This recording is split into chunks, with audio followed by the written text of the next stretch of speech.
Salam alaikum, bonsoir tout le monde. Comme promis, on va répondre aux questions qui ont été posées sur la page.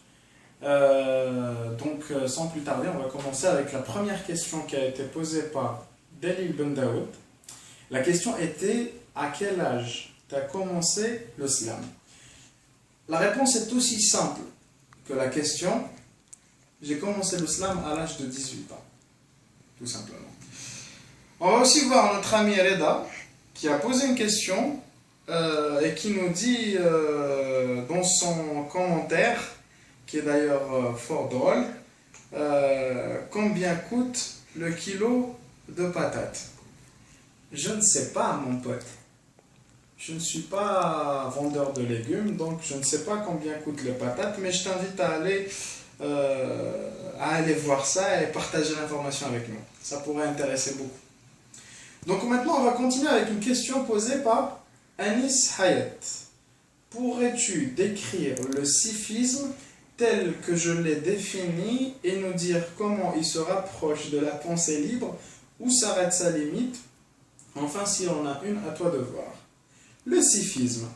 Le sufisme, c'est avoir le rythme dans la peau, c'est le dubstep. Il faut être dubstep dans sa tête, dans son corps, avoir le rythme dans le cerveau, le rythme dans le corps, et essayer de coordonner les deux, qui sont très difficiles à coordonner. Le sufisme, tout simplement, c'est de se prendre en vidéo en train de fumer et en train de chier en même temps. Ça, c'est le sufisme. Par contre, quant à sa liberté, à la pensée libre, je pense qu'il n'y a pas plus libre que de fumer en chiant et de se filmer. Et puis, où s'arrêtent ses limites? Puisque si on arrive à fumer en chiant et en se filmant, je pense qu'il n'y a pas de limite. Je pense avoir répondu à ta question. Amin Hadjout. Une tournée en perspective. En perspective, non. Mais une tournée serait une bonne idée, oui. Quelles sont les contraintes les plus récurrentes dans le milieu culturel en général et dans le monde du slam particulièrement, Saheto? Les contraintes, je pense que ça ferait vraiment long si on parlait des contraintes. Moi je dirais que les contraintes, c'est qu'il n'y a pas de salle, il n'y a pas beaucoup de salles, il n'y a pas beaucoup d'organismes, il n'y a pas de soutien, il n'y a pratiquement pas grand chose. C'est l'industrie du rythme qui l'emporte. C'est pour ça que je parle du rythme, parce que tu dis dans ta question, dans le monde du slam particulièrement, le slam n'est pas rythmé forcément. Donc, il ne fait pas partie de cette industrie commerciale qui est le rail et toutes ces copines-là. Lamin Lahdarji, question d'un slammer, qui nous dit: le slam, qu'est-ce qu'il t'apporte? Le slam m'a apporté déjà sur le plan personnel, donc il m'a apporté déjà beaucoup de connaissances, comme vous. J'en arrive même à lire vos questions. Il m'a apporté des rencontres formidables, les unes que les autres. Il m'a apporté du mal aussi, mais beaucoup plus de bien que de mal. Il m'a apporté aussi dans le sens où je m'exprime mieux, j'écris mieux, forcément on s'améliore. J'ai vécu beaucoup de choses et il m'a apporté le contact et le partage. Je pense que c'est ça. Et que vises-tu avec? Ce que je vise avec. Je ne vise rien de particulier, si ce n'est partager ce que je fais, si ce n'est dire ce que j'ai envie de dire, d'une façon qui est parfois belle à écouter. Et puis ce que je vise, c'est d'écrire quelque chose et de voir une personne soit sourire parce qu'elle se retrouve dans le texte, ou soit elle apprécie, ou sinon pleurer parce qu'elle a vécu quelque chose de douloureux. Et donc quelque part elle se retrouve aussi dans le texte. Khirou Sanjay nous dit: comment font les oulala? J'aimerais bien voir ça. Moi je pense que tu t'es trompé dans ta question, c'est pas les oulala, c'est les louli louli. Et là, il nous demande une imitation. Je pense qu'il faudrait une vidéo spéciale imitation pour ça, ce qui n'est pas le sujet aujourd'hui. Les louli louli, voilà, c'est pas les oulala. Alex Manjita. Lui qui est artiste, c'est un étranger. Slamfin, explique-nous ta musique, elle est vraiment nouvelle pour moi et surtout pour beaucoup. Merci. La musique, c'est un métissage artistique. C'est un métissage entre le théâtre, l'art de la scène, je dirais pas trop le théâtre. Entre l'art de la scène, ça inclut le théâtre, la lecture scénique, le slam, qui est la poésie moderne, poésie urbaine, et la musique. Donc si on colle les trois, ça fait mon style, ça fait ma musique comme tu dis.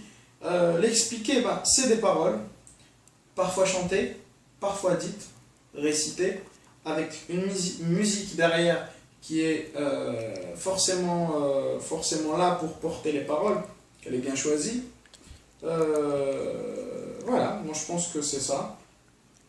C'est une bonne façon de résumer brièvement.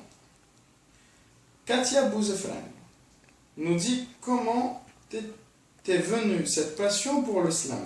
C'est très simple, j'écrivais, je faisais partie d'un groupe en fait où j'étais le chanteur. C'était un groupe au début c'était Gnawi, ensuite Blues, c'était à l'âge de 17 ans. Et puis j'ai commencé à avoir cette envie d'écrire tout et n'importe quoi. Ça a commencé en français. Et les textes ne ressemblaient pas à des chansons. Tout simplement. Et c'est en écoutant Grand Corps Malade qu'il est venu, en fait, Grand Corps Malade est venu définir ce que donc, je faisais déjà. Voilà. Que t'inspire ton art? En fait, mon art, ce que m'inspire mon art. Moi, je t'invite à écouter mes chansons parce que ce que m'inspire mon art, je le traduis en chansons. Donc, je t'invite à taper sur YouTube et d'écouter toutes les chansons, comme ça tu sauras ce que m'inspire mon art. Que t'apporte-t-il? J'ai répondu à la question à la Darji.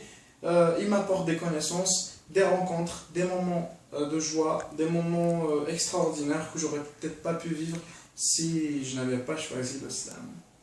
Si le slam ne m'avait pas choisi aussi. Dernière question, c'est Travis Bickle. J'espère avoir lu bien le nom. Le slam, c'était mieux avant. Tu ne penses pas? Entre parenthèses, quand ça n'existait pas encore. Eh ben mon pote, le slam existait déjà au Moyen-Âge.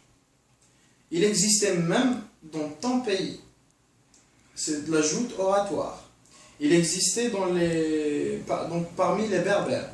Les Berbères, à l'époque des Berbères, déjà, ils se faisaient des soirées où ils étaient tous autour d'un feu et récitaient de la poésie. Donc mon pote, ça existe depuis très longtemps.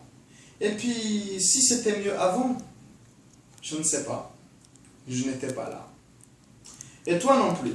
Mais apparemment, c'est quelqu'un qui n'aime pas le slam. Donc, j'espère que tu arriveras à trouver ta voie dans quelque chose d'autre. Hein.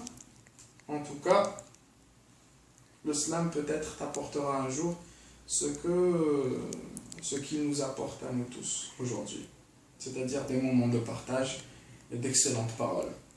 Voilà, c'est sur ces paroles-là que moi je termine ma session réponse aux questions. Et puis s'il y a d'autres questions, faut pas hésiter, faut les poser.